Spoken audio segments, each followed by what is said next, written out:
नमस्कार दोस्तों, आज के इस अंक में मैं आपको दिखाने जा रहा हूँ प्राचीन कालीन भवन निर्माण शैली चौखट।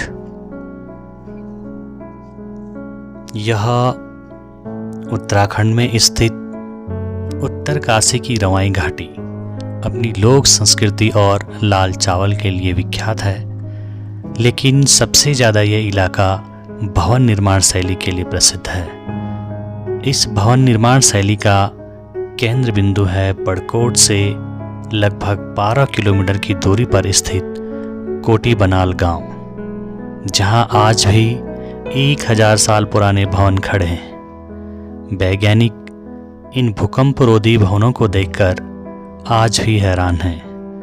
IIT रुड़की और उत्तराखंड आपदा विभाग ने जब इन भवनों में प्रयोग की गई लकड़ी और पत्थर की कार्बन डेटिंग कराई तो पता लगा ये भवन 1000 साल पुराने हैं और कई बड़े भूकंप को झेलने के बाद भी सुरक्षित हैं। इस गांव में पंचपुरा यानी 5 मंजिला भवन है, जो अपनी अद्भुत निर्माण के लिए जानी जाती है। चौखट भवन एक पारंपरिक गढ़वाली वास्तुकला का जीवंत उदाहरण है, जो कि उत्तराखंड के रवाई क्षेत्र के कोटी बनाल में स्थित है।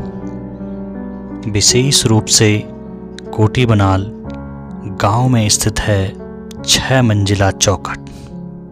ये अपनी अनूठी शैली और स्थायित्व के लिए जाना जाता है।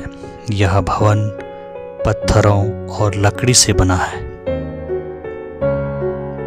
जिसमें पत्थरों की दीवारें और लकड़ी के फर्श और छत हैं। यह एक प्रकार का पारंपरिक भवन है। कोटी गांव में स्थित 6 मंजिला चौखट विशेष रूप से प्रसिद्ध है। यह 1991 के विनाशकारी भूकंप सहित कई घटनाओं का सामना कर चुका है, लेकिन फिर भी खड़ा है।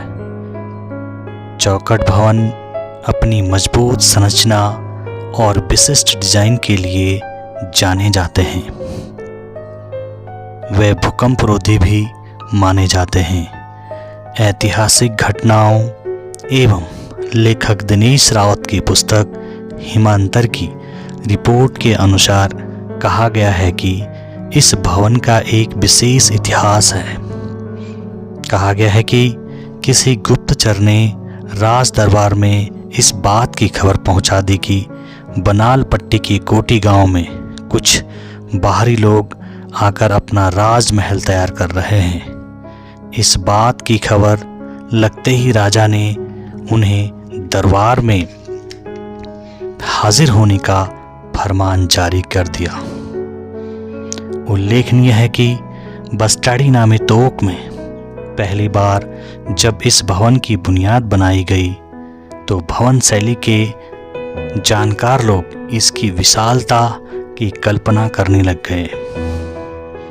कोटी में निवास करने वाले गंगाड़ रावतों का यह पहला भवन था, इसलिए जैसे ही इसका निर्माण कार्य शुरू हुआ, किसी गुप्तचर ने राज दरबार में इस बात की खबर पहुंचा दी कि बनाल पट्टी के कोटी गांव में कुछ बाहरी लोग आकर अपना राजमहल तैयार कर रहे हैं। राजा को इस बात की खबर लगते ही संबंधित को राज दरबार में हाजिर होने का फरमान जारी कर दिया। राजा की आज्ञा को मानते हुए भवन निर्माता रावत परिवार का मुखिया राज दरबार में उपस्थित होकर वस्तु स्थिति स्पष्ट करता है। राजा को फिर भी यकीन नहीं होता, सो वह जांच बिठा देते हैं और जांच पूरी न होने तक बराबर पेशी में उपस्थिति को अनिवार्य कर देते हैं। बताया जाता है कि ये रावत दो भाई थे, इसलिए एक भाई भवन निर्माण के कार्य को आगे बढ़ाते रहते हैं और दूसरा राज दरबार में उपस्थिति दर्ज करवाते हैं। अपनी स्थिति स्पष्ट करते हैं कि हम इस भवन का निर्माण अवैध रूप से नहीं कर रहे हैं। यह आलीशान पंचपुरा भवन बनकर जैसे ही तैयार होता है, लोग इसकी विशालता व काष्ठ एवं वास्तुकला को देखकर इसे कोठी कोठी कहने लगते हैं। गांव के मध्य में बनी इस कोठी के कारण यह गांव आरंभ में कोठी, बाद में अपने अपभ्रंश रूपांतरण के कारण कोठी गांव के रूप में सुविख्यात हो जाता है। इसलिए यह भवन आज भी अद्भुत कारीगरी का एक जीवंत उदाहरण है।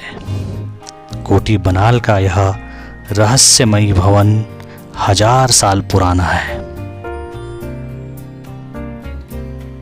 इस भवन में लकड़ियों और पत्थर का जो प्रयोग किया गया है वह बहुत ही सुंदर और आकर्षक ढंग से प्रायोगिक है। यह भवन विशाल होते हुए भी अपने चमत्कार को जैसे प्रस्तुत करता है। इसी के पृष्ठभाग में पीछे प्राचीन कालीन धान कूटने के लिए जो ओखली तैयार की जाती थी वह भी वहाँ पे आज भी मौजूद है। और चारों तरफ जो भवन बने हैं वह इसी शैली में बने हुए हैं, लेकिन यह भवन पंचपुरा और 6 मंजिला जैसी इमारत के रूप में प्रस्तुत है। लेकिन गांव में जो अन्य भवन है, कोई भवन 3 मंजिला, कोई 2 मंजिला और कोई इसी तरह से 4 मंजिला भवन देखने को मिलते हैं। आज मात्र ये भवन एक रहस्यमयी कहानी को प्रस्तुत करता है कि जो उस समय के लोग होंगे वह किस प्रकार की कारीगरी अपने अंदर रखते हैं। आज यह वैज्ञानिकों और विभिन्न प्रकार के आने वाले लोगों के लिए एक प्राचीन भवन निर्माण शैली का जीवंत उदाहरण प्रस्तुत करता है। कुछ भवन आज इसी गांव में जीर्ण शीर्ण अवस्था में आज भी विद्यमान है, लेकिन उनमें जो कारीगरी का जो उदाहरण मिलता है वो आज मशीन से की गई कारीगरी से कहीं बेहतर था। कभी इन भवनों में किसी का जीवन और बचपन रहा होगा, लेकिन आज ये भवन किसी को इसी राह में पुकारने का काम भी करते हैं। यहीं पर स्थित आज भी जो भवनों का निर्माण किया गया है वह एक अद्भुत कला को प्रस्तुत करता है। गांव की जीवन शैली बहुत ही सुंदर और सरल है। दूर से देखने पर यह गांव बहुत ही सुंदर और आकर्षक लगता है।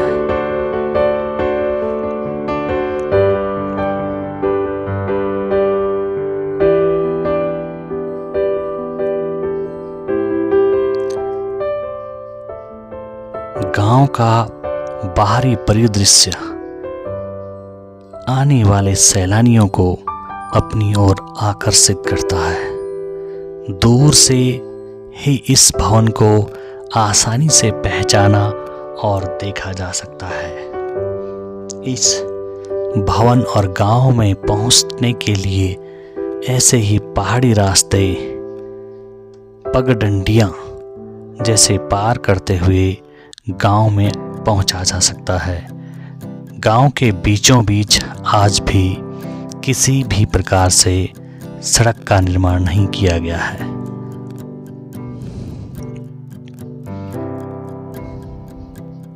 गांव के ऊपर महज आधा किलोमीटर की दूरी पर आज भी आवागमन के साधन और रोड का निर्माण किया गया है। यह बनाल पट्टी का बहुत सुंदर और आकर्षक गांव है, जो अपनी काष्ठ कला के लिए आज भी एक रहस्यमय कहानी को प्रस्तुत करता है।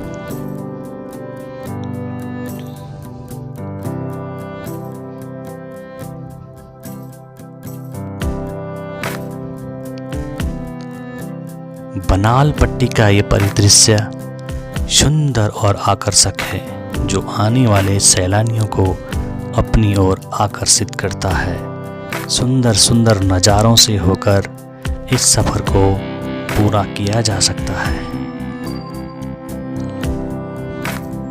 प्रकृति ने यहाँ अपनी सुंदर छटाओं का जैसे उपहार दिया है। तो दोस्तों, आज के इस सुंदर अंक में इतना ही। इससे आगे आपको इससे भी खूबसूरत स्थानों में लेकर जाएंगे।